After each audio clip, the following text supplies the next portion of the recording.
What's going on, Exiles? It's Hegemony, and as you guys know, I like to give you guys updates of the progression on this character. We are pushing it to the limit, and we have accumulated some upgrades. Let's talk about some of the major changes that we've made. I made a mistake in thinking that the Seething of Staunching Flask was going to be appropriate for this character. In exchange, I've replaced it with the Panicked of Staunching. This provides me a substantial boost of life, instant life, when I am on low life, and then it provides me a secondary effect where it does a heal over time, so that I don't have to, if I get low and I'm slightly above the low life cap or requirement, it only boosts me about almost to full with 2 charges used. So it wasn't very good for what I needed, since I'm only using 1 flask, but now this will counteract and give me much more healing for only 1 use, enough to get by to the next pack. It was all too often that I would use anywhere from 2 to 3 charges to heal up, and that is no longer necessary with the Panicked of Divine Flask. This one swap has made my character feel very different in many different ways. A lot of the degens or the chaos ground and things like that, it was just a pain when you didn't have mobs to hit, to leech off of. And you know, going forward, I'm expecting some really good things with this current flask setup. We're still using the double warding flask, so we can roll up to 24%, or I mean 24 seconds of curse immunity, and we are constantly critting, so it only takes 10 more charges, you know, without any kills for each flask to use them a 3rd time each. Doedre's elixir now has a new mechanic attached to it. So I want to show you guys something pretty special. I was getting very frustrated with the fact that I had a 4-link fire trap in my offswap, or in my gloves. This is a pretty big investment to have a 4-link item that you only use maybe 1% of the time. I still feel it's absolutely necessary with the current state of the game and having the Thornflesh bloodline pack. That is the one of the 2 ways I use fire trap. Another way is if I'm just trying to, you know, corner an academy boss around the thing, and I can just throw a fire trap on him and then, you know, run around until tornadoes dissipate. And the other reason is to help take out the invulnerable totems in a big pack with like proximity shield. Proximity shield is another way I use fire trap. So we went ahead and I bought a Divinarius, and I 3-linked a fire trap. Currently it's linked with fire trap, fire pen, and conk effect.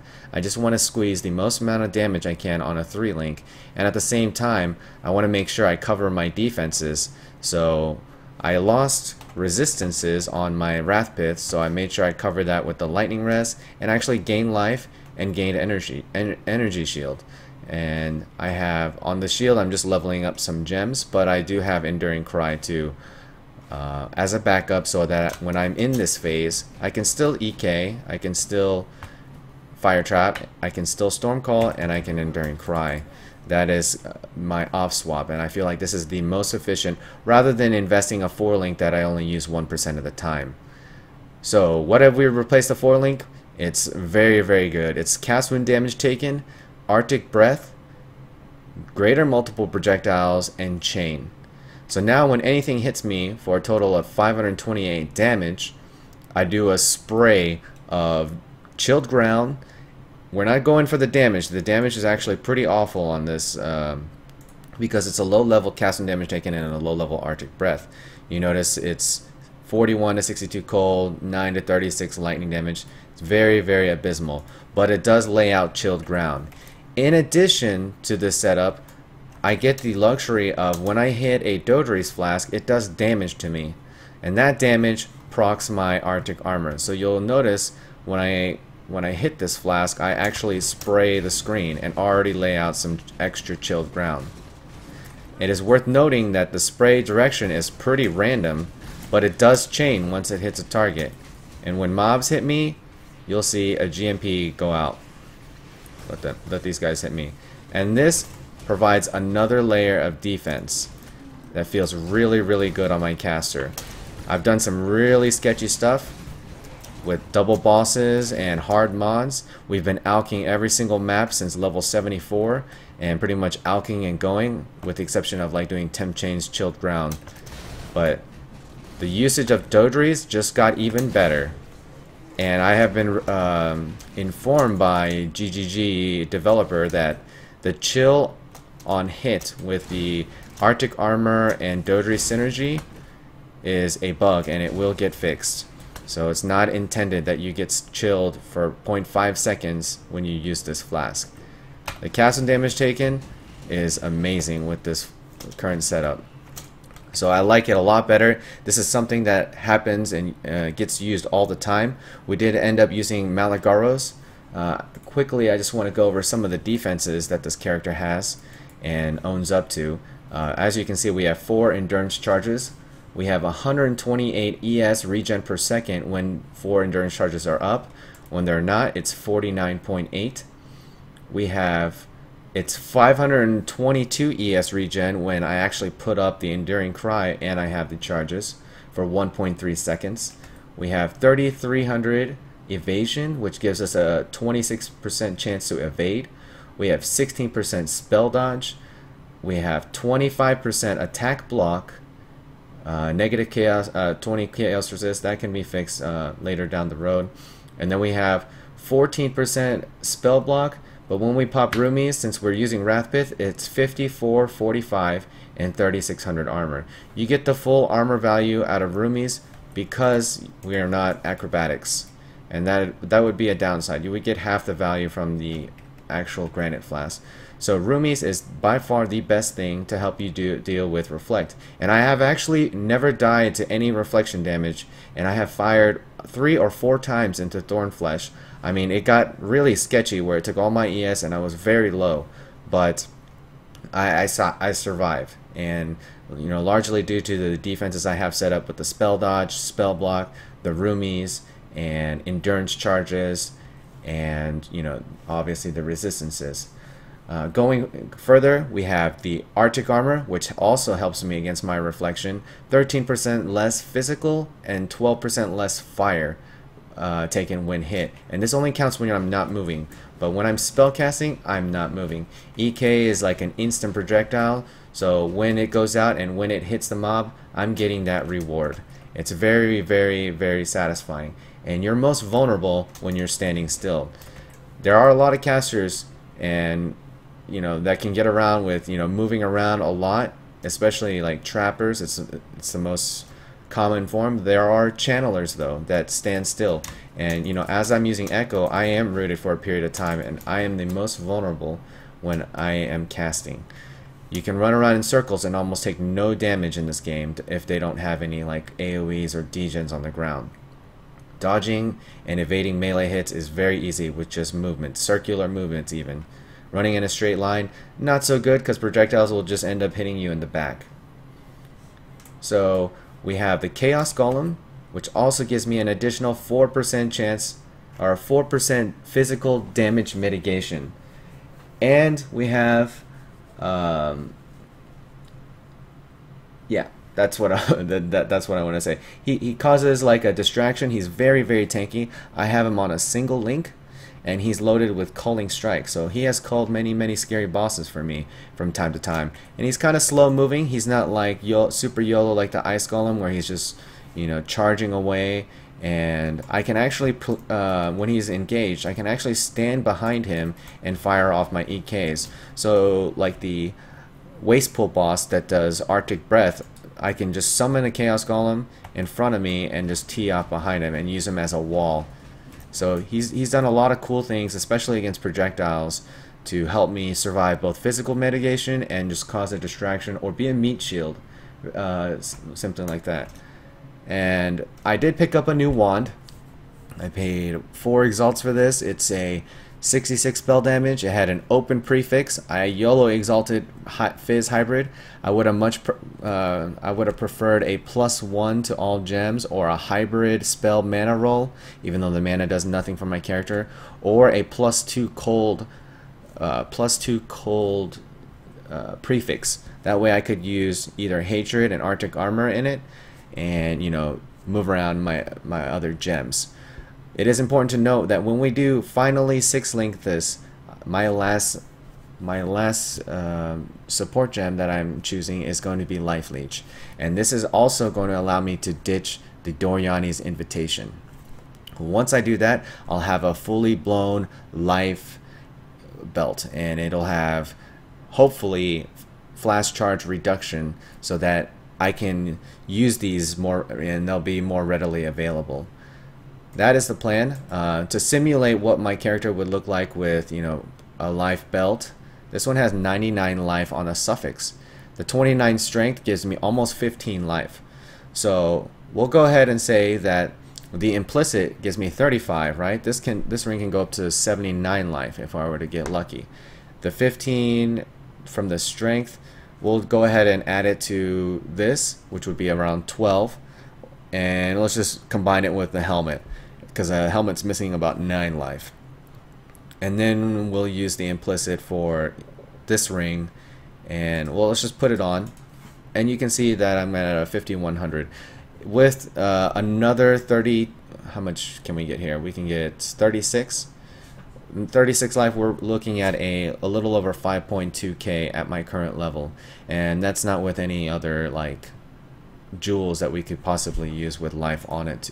But this is what I would expect, 5100 with about 2200 energy shield. Once we upgrade the helm, this is the #1 piece that I've been trying to replace. We can get a lot more energy shield. 250, 240 is pretty common with proper life and 3 suffixes. So we picked up this ring, and it's got an open prefix. I would like to put % energy shield through the Elrion mod, but unfortunately it already has a crafted mod, and I actually need the cold rest because the resists are getting tight.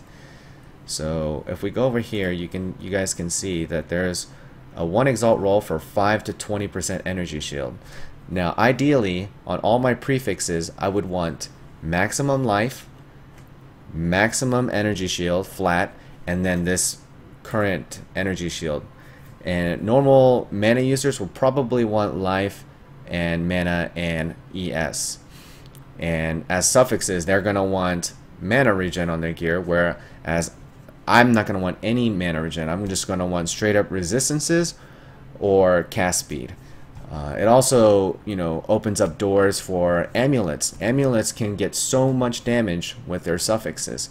In this case, critical strike chance, critical strike multiplier, and cast speed would be the absolute best. And that would, you know, not needing regen on my gear would open up that necklace, and you know, it would allow me to perform at much higher levels and scale DPS.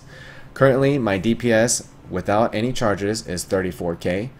With regular charges, or you know, 334, I believe, my DPS is 50k. Let's go show you that real quick. I have no problems against reflection damage. I fire into Thornflesh all the time, and I have fired into regular Thornflesh, I mean AoE Thornflesh, and managed to live. Like I said, I feel very lucky that I did, but it's because of the defenses that I have mapped out that allow me to do such things. And it's very, very uncommon, but all it takes is that one time, and I'm very, very thankful that, you know, it's set up this way. Oops, I haven't been hitting my Doedres. So you can see the spray even though I'm not getting hit. This is Thornflesh. Enduring Cry regen. There we go. And we're at max deeps. Actually, we are... Oh. There we go. There we go. I was wearing the wrong belt. Sorry about that. 50.046k. That is my total DPS. The last point that I just got was the Witch Note. I had to respec out of it so that it could pick up quick recovery. So normally this wheel, you look at it and you're like, well, Hedgie, you don't use life regen. Yes, that is true. However, this one comes with 0.8.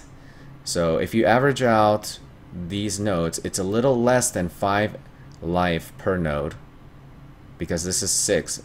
give that to over here, that's 554, and then you get 0.8 over 3 nodes. So it's a very, very good wheel regardless of the mana regen. And if you're curious to know how much mana regen I have right now, you know, even with all this stuff and not using mana, it's 23.8. So the only mana nodes that I have on the tree are mana, life, heart, and soul. And these are just pretty much life nodes to me, 4, 4, and 8. That's very, very efficient life, you know, despite it having mana.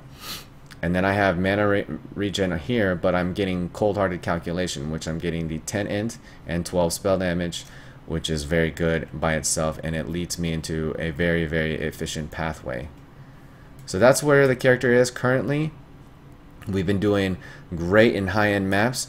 I did have a death from a Detonate Dead. You can see that video. I'll link it in the description below. But it was pretty much a powerful crits, extra monster life, poison on hit. You know, with poison on hit and my chaos resist being low, you know, I pretty much had no chance. It took all my life and all my energy shield, and I ended up dying to the degen. But yeah, the character is very, very solid. That's like one of my few deaths. I had most of my deaths just leveling up, doing stupid stuff.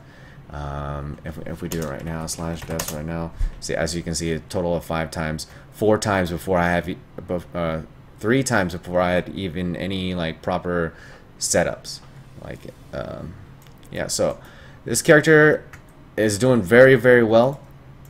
The opening and the flexibility with map mods is, you know, definitely increasing. It does no regen very well. It does half regen very well, and it can even do vulnerability, Phys reflect, and that I can do those maps because I use Avatar of Fire.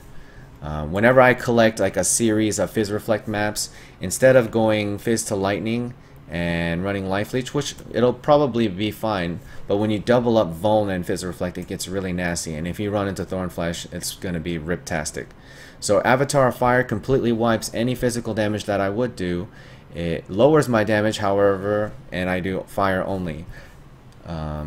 It's also worth noting that when I use Herald of Thunder, I no longer shock, so this no longer does a curse on hit. So essentially my Assassin's Mark and curse on hit setup gets wasted. But I can manually cast Assassin's Mark. That's why we have it on a solo link, and it allows me to handle that situation just fine. But I would recommend, you know, respecking 1 point, maybe out of this life node, going Avatar Fire, running a series of high-level Phys reflect maps, you know, enjoying yourself, and then respecking out of it when you're ready to go. For Ellie reflect maps, all we do is we lower our elemental damage by removing added fire and replace it with Life Leech, and that has been doing wonders. It kind of feels like a half regen map, and it just requires a little bit of extra, you know, enduring cry. More often than not, in regular maps with no half regen or no reflect, I don't find myself having to cast enduring cry almost at all. But yeah, this character is coming along very, very nicely. The only thing I don't do is minus max Ellie reflect and blood magic. But I hope you guys enjoyed this update. This is all the gear that we had. Most of it hasn't changed, just this one ring, the 4 link, and then the offset of items. And soon to come, we're going to get Zerfi's Youth, corrupt some items, get 5 corrupted items, and be able to run Soul Eater.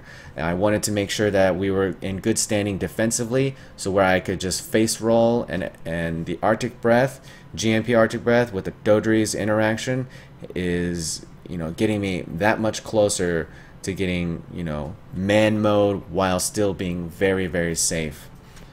So once we get the 6th link, replacing this with probably a belt that looks like this. We crafted this. This is from my Ice Crash Marauder. Let me show it to you guys real quick. It has strength, Phys as the implicit, energy shield, 2 res, and I will switch that increased weapon elemental damage with this 1 to 5% increased movement speed, because I love movement speed. I mean, you know, anything about me is movement speed, movement speed, movement speed. Almost all my characters I run double wardings with my Quicksilver Flask. It's an excellent way to handle you know, sketchy exiles or necros that are constantly pestering you. It's guaranteed warding, and I love it. But that's the update at level 90. Hopefully you guys are having a lot of success. I apologize. I feel bad if you're following this build and then you forgot, or you've been using the seething of staunching. I highly recommend that you get a panic flask with bleeding on it. It makes all the difference. Thank you guys for watching. Feel free to hit the like and subscribe. Tell your friends, share it. I don't care. See you guys later.